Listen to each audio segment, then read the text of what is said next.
এনসিপির সমাবেশকে ঘিরে গোপালগঞ্জে পুলিশ ও আওয়ামী লীগ কর্মীদের সংঘর্ষের ঘটনায় ২০ জন আটক। সেনাবাহিনীর সহযোগিতায় গোপালগঞ্জ কারাগারে হামলা মোকাবেলা করতে পারায় সেনাবাহিনীকে ধন্যবাদ জানিয়েছেন কারা মহাপরিদর্শক কর্নেল তানভীর।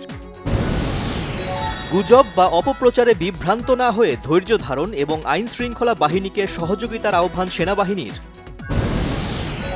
গোপালগঞ্জে এত বড় সহিংসতার গোয়েন্দা তথ্য ছিল না, জানিয়েছেন স্বরাষ্ট্র উপদেষ্টা জাহাঙ্গীর আলম চৌধুরী।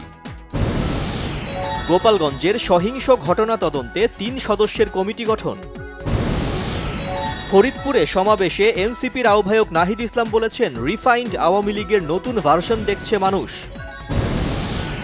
গোপালগঞ্জে এনসিপির নেতাকর্মীদের ওপর হামলা ন্যাক্কারজনক ও দুঃখজনক বলেছেন উপদেষ্টা আসিফ মাহমুদ।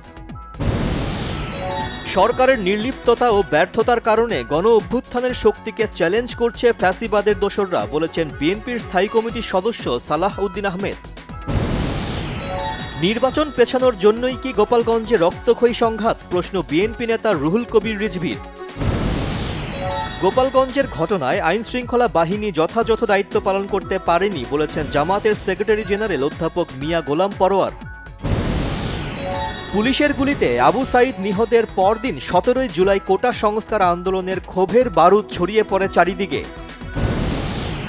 ২১শে আগস্ট গ্রেনেড হামলার মামলায় তারেক রহমান ও লুৎফুজ্জামান বাবর সহ সব আসামির খালাসের রায়ের বিরুদ্ধে রাষ্ট্রপক্ষের আপিল শুনানি ২৪ জুলাই পর্যন্ত মুলতুবি। পদত্যাগ করেছেন ইসলামী ব্যাংকের চেয়ারম্যান ওবায়দুল্লাহ আল মাসুদ।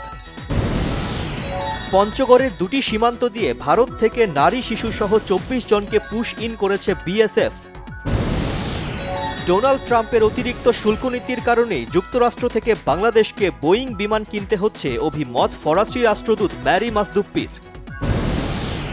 দামেস্কে প্রেসিডেন্ট ভবন ও প্রতিরক্ষা মন্ত্রণালয়ে ইসরায়েলি হামলার পর দ্রুজ ও বেদুইন সম্প্রদায়ের সংঘাত বন্ধে নির্দিষ্ট পদক্ষেপে রাজি সিরিয়া, জানিয়েছে যুক্তরাষ্ট্র।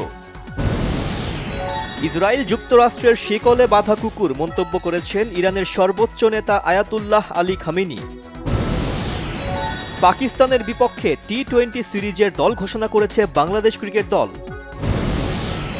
আন্তর্জাতিক ক্রিকেট থেকে অবসর নিতে চলেছেন ক্যারিবিয়ান অলরাউন্ডার আন্দ্রে রাসেল। ছাত্র জনতার অভ্যুত্থানের ১ বছর পূর্তিতে শায়ান ফিরেছেন নতুন গান নিয়ে।